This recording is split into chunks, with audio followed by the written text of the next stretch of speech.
Hey guys, and welcome back to my channel. For the month of December, I was thinking it might be a little fun, a little exciting, to focus only on cases that revolve around Christmas somehow. They are not, I'm afraid, going to be all movie or celebrity related because, trust me, I searched high and low, and it was nigh on impossible to find even regular Christmas related cases, let alone celebrity ones. I also just wanted to say a massive thank you to everybody who watched my video that came out last week, or hopefully last week, knowing my upload schedule. This is probably going to go up in May 2021 or something. It was an entirely new style of video for me and I really enjoyed making it, so if you like hearing about movies and things, go check it out! I really want to make more content like that, but probably quite sporadically because, as I said, it took me bloody ages. But let me know if you want to see more content like that. I'd love to know. Anyway, I'll shut up now. Today we're going to be talking about a Jane Doe case who is nicknamed both the Annandale Jane Doe, after Annandale, Virginia, where she was found, and the Christmas Tree Lady for a very bizarre reason. Just a pre-warning, if you are somebody who is triggered by mentions of suicide, it is mentioned a lot in this video, so maybe not the video for you, but go and check out some of my other content. I promise some of it's not so sad and is quite upbeat-ish. Let's jump right into today's case. On the 18th of December 1996 at around 9 AM, two groundskeepers at Pleasant Valley Memorial Park in Annandale, Virginia began their regular morning shift. The 13-acre cemetery was just off the Little River Turnpike, which runs from Fairfax County, Virginia to the city of Alexandria in Virginia. It was opened in 1963 as sort of what I can gather a multi-faith cemetery, so it wasn't limited to any particular religion or ethnicity, which I'm sure in the 1960s in America was very unusual. In a newer section of the cemetery, one specifically designed to house the graves of children and morbidly nicknamed Babyland, the two groundskeepers found something they would never forget: the body of a woman. She was lying on a clear plastic sheet, kind of in between the Babyland area and a large mausoleum. The woman was about 5 foot tall and 11 stone 2 pounds, or 157 pounds for you American folk. She had very short, curly, copper red hair. She was later estimated to be anywhere between 50 to 70 years old. The scene was incredibly odd.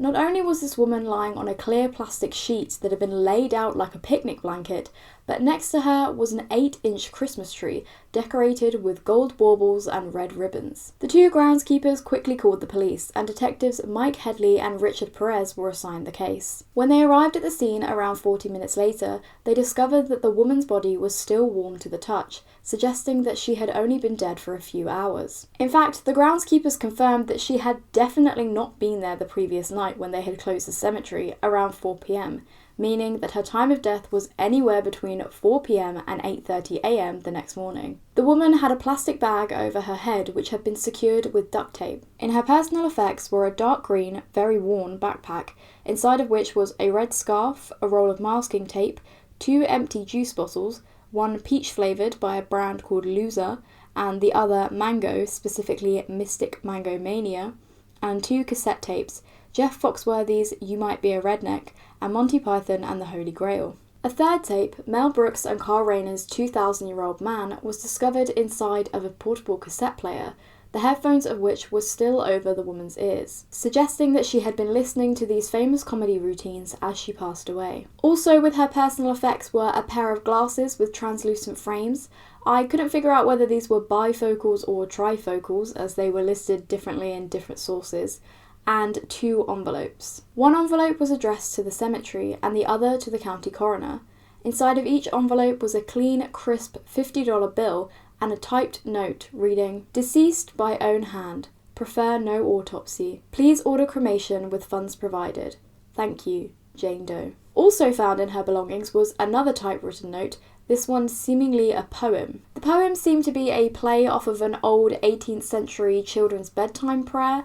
Most people would recognise it. It's the one that goes, "Now I lay me down to sleep, I pray the Lord my soul to keep, and if I should die before I wake, I pray the Lord my soul to take," or something like that. It's weirdly menacing. The poem found with Jane Doe, however, could not be traced back to any author, and investigators believe that she may have actually written it herself. The poem read, "Now I lay me down to sleep, soon to drift to the eternal deep. And though I die and shall not wake, sleep sweeter will be than this life I forsake." The investigators were unable to find any form of identification with the woman's belongings or on her person. She was wearing what seemed to be a very expensive outfit, as nearly all of her clothing was from the brand Classiques Entier, which is sold exclusively in the very upscale department store Nordstrom. For my fellow English folk, I don't think that we actually have Nordstrom over here, but Nordstrom actually do still stock Classiques Entier, or at least Nordstrom Rack does, which is like a subsidiary of Nordstrom, and I did manage to find, as a price example, this blazer, which is being sold at a discounted price of $139.97, down from $349, which, I mean, is it worth it? Isn't that cute? But anyway, she was wearing a blue sweater, a red sweater, and a red sleeveless silk shirt, all of which were from Classiques Entier, as well as a teal Eddie Bauer hooded jacket, navy blue wool trousers, knee-high stockings, a white unlabelled and unbranded bra, white Fruit of the Loom underwear, and a pair of black loafers. That is a lot of clothing. Her fingernails were painted red and they did not seem to be heavily chipped. She was also wearing some jewellery, some clip-on earrings, a small gold Guess watch with a mesh band, and a 14-carat gold ring with 4 jade stones. Oddly enough, she was also wearing a medical alert bracelet with the words "No code, DNR, no penicillin" written on it. But perhaps the weirdest item found was a tiny pink Minnie Mouse bum bag, or fanny pack as the Americans call it. This bum bag seemed to be very worn and had actually been repaired a couple of times with some masking tape and some safety pins. This bag is seriously tiny and personally I would say definitely belonged to a child. The police didn't actually say whether they found her wearing this or if it was just in her personal belongings, but honestly, I really don't think it's likely that she was wearing it because, as I said, I mean, you can see from the picture, it's tiny. Although using a pencil as a measurement of size it doesn't really indicate much. I mean, that pencil could be any size. Could be one of those jumbo pencils that you used to get when you went on holiday to like Butlins. The police had a sketch of the woman drawn up and shared in the local media in the hopes that somebody would come forward and identify her. Unfortunately, they had no luck.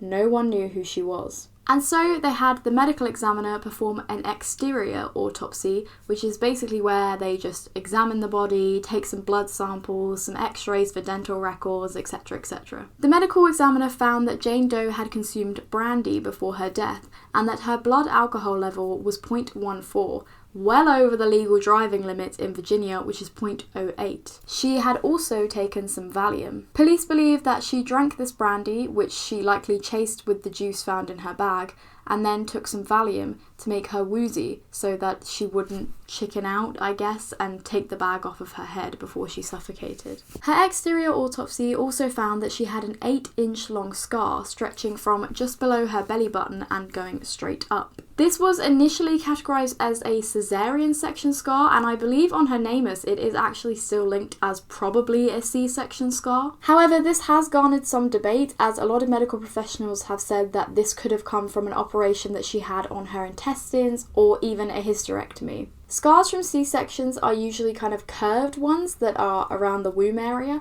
but I did see some people say that back in the day, the C-section scars would look a lot like what Jane Doe had. This scar does seem to be quite old, as it wasn't fresh or still healing, so it's likely that whatever this was, it happened quite a few years before she passed away. Honouring her request, the detectives did not have an interior autopsy performed, although Detective Steve Malewski, who I believe was the lead detective on the case, later said that he regretted this. She was cremated, and obviously $100 wasn't enough to cover the cost of this, so the city did end up paying for her cremation. Her ashes sat for many years on a shelf in Malewski's office to remind him that she was yet to be identified. He seems to have retired in 2014 though, so presumably these ashes have been scattered somewhere or are being kept in a locker somewhere in the Annandale Police Department. The police unfortunately never really managed to get any good leads on Jane Doe's identity. The mystery of her identity has been a popular topic for online sleuths,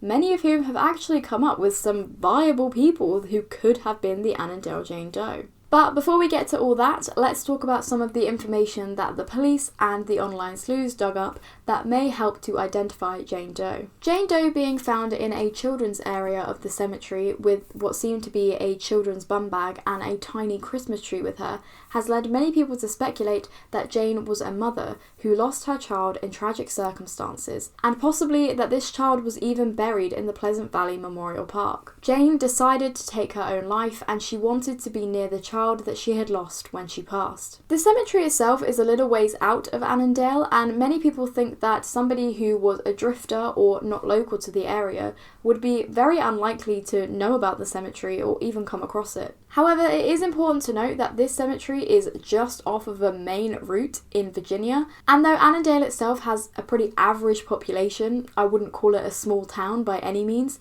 It is actually a suburb of Washington DC and is only a 25-minute drive from central Washington DC. Washington DC is unsurprisingly a massive transport hub with airports, interstates and a metro system. There is a Washington metro station about 4.3 miles away from Pleasant Valley Memorial Park, so it is possible that Jane Doe could have come into Annandale from Washington DC or even further out than that. There were no cars parked outside the cemetery on the morning that Jane Doe was found, but there is a bus route that goes from central Annandale to almost right outside of Pleasant Valley Memorial Park, as the Northern Virginia Community College is literally right across the road from Pleasant Valley. Also, the fact that nobody from Annandale came forward to say they knew who she was, or even that they'd seen her around in the days prior to her death, just suggests to me that she wasn't a local, though she may have been a local to Virginia or just that area of Virginia, just not Annandale. Some people online did find a child who was buried in Pleasant Valley Memorial Park and died on December the 18th,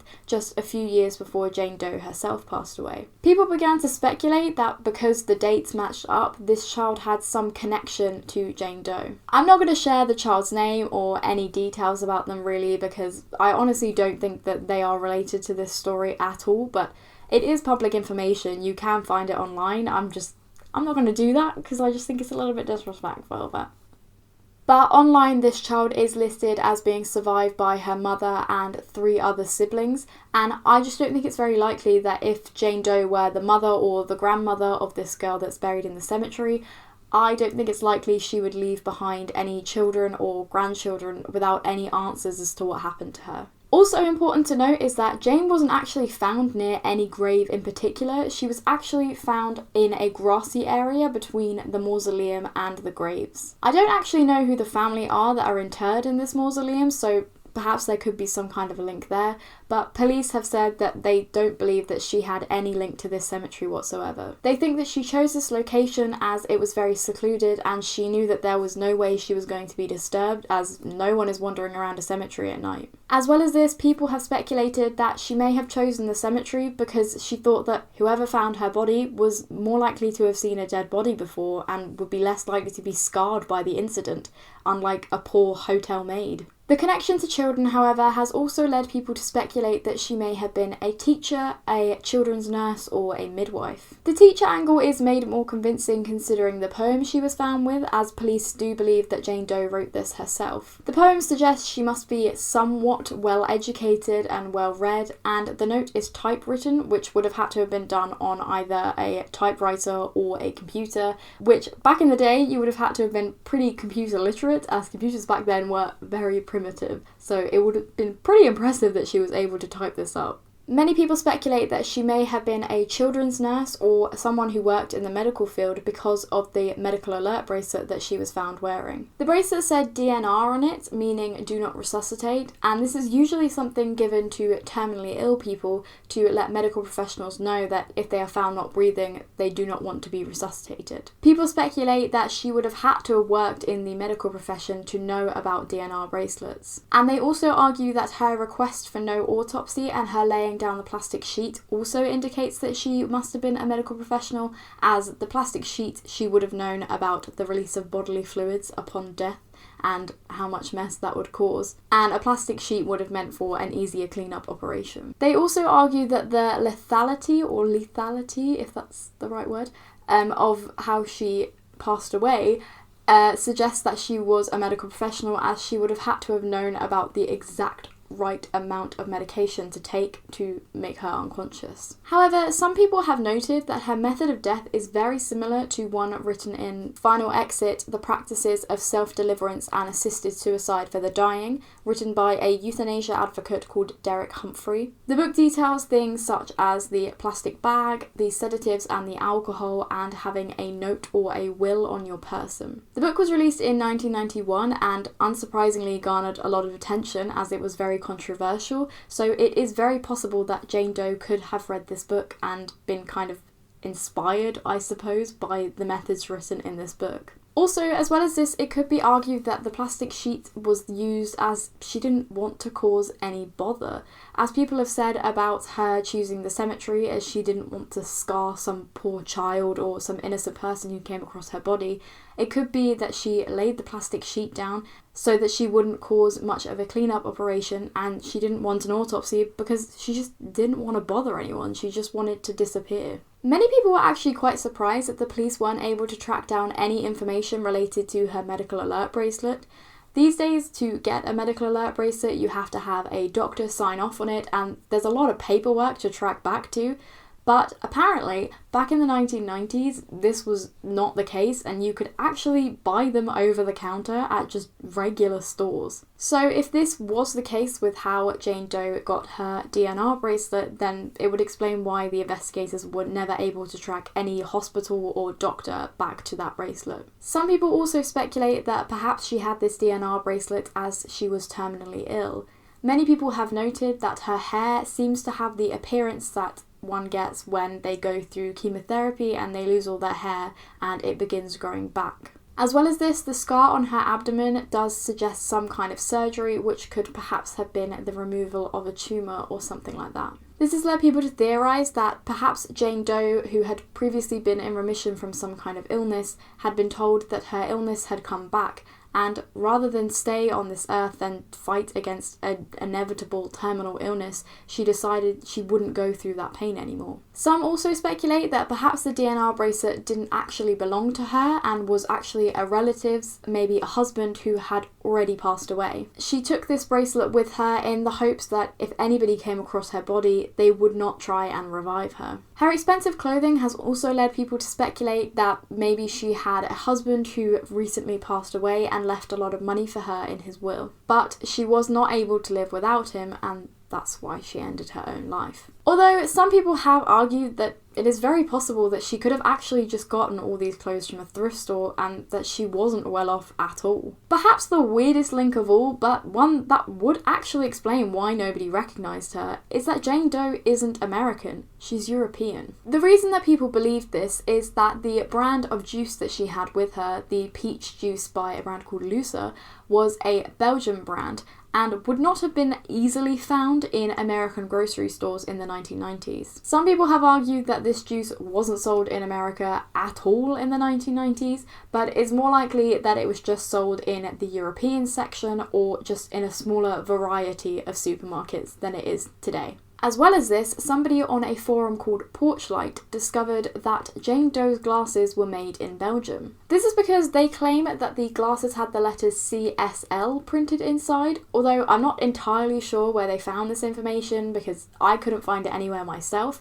and the photo that the police provided does not really show the inside of the glasses, so I'm not sure where they've picked this up from. They tracked this CSL back to a Belgian research institute called the Centre Spatial de Liège. This and the Belgian brand of juice has led many people to believe that she actually was European, and that would explain why nobody recognised her. However, the odd thing about the CSL link is that the Belgian Research Institute is actually known for studying space optics and engineering and not eyeglasses, and I couldn't find anybody that had been able to 100% verify that they had ever sold glasses or done any research with glasses at any point. Some people have speculated that this CSL may have stood for correctional segmental glasses, which is another word for trifocals, which is why I mentioned earlier that I wasn't sure if they were bifocals or trifocals. And people have also argued that maybe the police were wrong, that it wasn't a suicide, and that Jane Doe was actually murdered in some elaborate and convincing setup. The suicide note was very unemotional, not very personal. There were no "I'm sorries" or "I miss yous," and there was no hint of an explanation as to why she would have done this. And the fact that it was signed Jane Doe was a little odd, almost as if the killer didn't know her name to write it. And why would she care so much about not having an autopsy? Maybe because the killer knew that an autopsy would prove that it was a homicide. I did actually try and find out if it was even likely that Jane Doe would have known the term Jane Doe to write on the note, as I was thinking that maybe if this wasn't a well-known term to most people, this would indicate that she was in the medical profession or worked in some capacity with the police. Unfortunately though, all I could really find out was that this term has been used in England for literally centuries, but I couldn't pinpoint an exact time when it became popular in America to be used as a name for an unidentified person. But I will say the term Jane Doe or John Doe is used way more often in America than it is in other countries. In the UK we tend to use the name Joe Bloggs, and in Belgium they actually use the name Jan Jansen. So I think it's quite unlikely that she was European, because if she was, she would have written some form of Jan Jansen or Jane Jansen. I don't know what the feminine version of that is. I also think that it's likely that she was an American based on the choice of the tapes that she had with her. You Might Be a Redneck is an American country song by a comedian, and it basically jokes about the stereotypes of being a redneck, and I can't really see anybody that isn't an American finding that funny, especially somebody who grew up not in America or with English not as their first language. As I mentioned earlier, many different people have been suggested as possibly being the Annandale Jane Doe. I'm only going to talk about the one because I honestly think it's the most interesting theory out of all of them, but I will leave some of the links to the Charlie Project pages of the other people just in case you want to have a look for yourself. So many people believe that Marjorie West could have been the Annandale Jane Doe. Marjorie West was a 4-year-old girl when she went missing from McKean County, Pennsylvania on May the 8th, 1938. She was celebrating Mother's Day with her parents and her older sister, Dorothea, in the area of White Gravel Creek, when, around 3 p.m, she disappeared. Later, a potential sighting by a taxi driver in Thomas, West Virginia, suggested to the police that she may have been kidnapped by a man who was described as being in his 30s. The taxi driver said he saw the two at 11:38 p.m. on the day of Marjorie's disappearance, and that a girl matching Marjorie's description was inside of the dark green sedan and was crying. The man she was with claimed that she was his daughter, and he asked for directions to the nearest hotel. Investigators determined that it would have been possible for Marjorie to have been taken from the White Gravel Creek area around 3 p.m. and for them to arrive in Thomas, West Virginia around 11 to 11:30 p.m. The man was never identified. Additional speculation was placed on the Tennessee Children's Home Society in Memphis, Tennessee. The facility, opened by Georgia Tann, was lauded for how many at-risk children it managed to successfully place in new families. But it was later found out that Tann had kidnapped 1,200 children between the years of 1932 and 1951. The majority of these children were taken from states bordering Tennessee, but there were a few children who were taken from as far away as Connecticut. This theory, however, does sound a little far-fetched, and there isn't really a lot of evidence to support it. Nobody knows what Marjorie looked like or what her personality would have been like as an adult, because people don't even know if she made it to adulthood or not. But people were speculating that Marjorie West was trafficked as a child and ended up growing into the Annandale Jane Doe, perhaps not even knowing that she ever was Marjorie West and that she had a family out there that missed her. The only evidence to support this is that nobody knows what happened to Marjorie West, so there are theories abound, and the two do kind of look similar, although Marjorie went missing when she was 4 years old, so it's kind of hard to pinpoint what exactly she would have looked like at the Annandale Jane Doe's age. The Annandale Jane Doe case has garnered a lot of speculation, but also a lot of criticism. Many people argue that Jane Doe didn't want to be identified, and so we should stop trying to look for an identity for her and respect her wishes. By late 2019, 634 people had been ruled out by DNA comparisons as not being the Annandale Jane Doe. In my personal opinion, if she were a member of my family and I had a member of my family missing and I never knew what happened to them, I would like to know, but I can understand why people want to respect her wishes and don't want to find out her identity. It's just important to remember that there could be somebody out there who hasn't seen their mum for 20 years and really wants to know what happened, and we could provide them with those answers. I personally think that it is likely that she had a terminal illness and was estranged from her family or didn't have any family at all and saw this as her only way out. I also think, and I haven't seen anybody else mention this, but I also think that the amount of clothing she was wearing, if you remember I mentioned she was wearing a lot of layers, could be connected to cancer, as I know from personal experience that people who suffer with cancer can have really bad problems maintaining a body temperature and will often get cold very, very easily. This case was a bit of a Debbie Downer, wasn't it? Merry Christmas, everybody! I hope you enjoyed this week's video. I'll try and make next week's video not so sad, but no promises, honestly. It's Christmas time, it's a time of joy and happiness and really sad true crime videos, apparently. If you did enjoy this video, then please do drop a like and subscribe if you want to see more like it. If you want to follow me on any of my social medias, they will be linked in the description down below, along with all the sources that I used for this video if you fancy a bit of extra reading. I know it's very unlikely since the majority of my very tiny audience is English, but by any chance, if any of you have any information that could lead to the identity of Jane Doe being revealed, then I will leave her Nameless page in the description below, and you can go there to contact the relevant authorities. I hope you enjoyed this video, thank you very much for watching, and I will see you next week for another Christmas related case. Bye!